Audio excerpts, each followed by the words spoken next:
नमस्कार।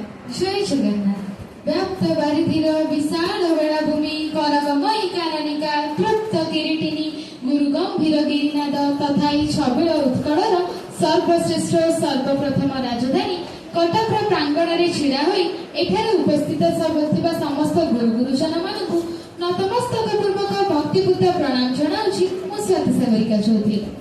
आजिर एही मंचरे समवायर समृद्धि परी एक गुरुत्वपूर्ण और गरिमामय विषय पर मोर मतामत स्थापन करिबार सुजोग पाई मु निजको सौभाग्यशाली मन करूछि।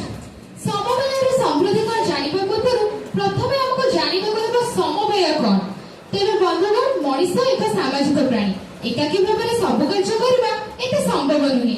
परस्पर सहयोगी विश्वास और एकता ही समाज को गढ़ी तोलिथाए। सहयोगर समृद्धिर संगठित रूप हेउछि समवाय। समवाय शब्दर अर्थ हेउछि समस्त मिलिमिशि काम करिबा, समान अधिकार और समान दायित्व सह निजर एवं समाजर उन्नति करिबा।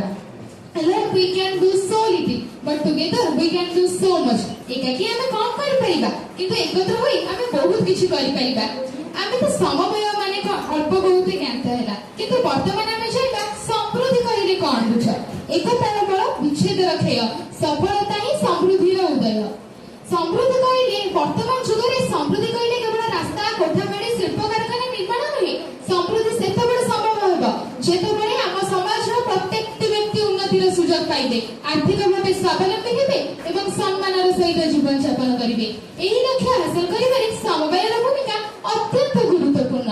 आमे तो समवाय कोन समृद्धि कोन जानिले, एबे आमे जानिबा समवायर समृद्धि कोन। महात्मा गांधी कहिथिले भारतर आत्मारे गाँ बास करे।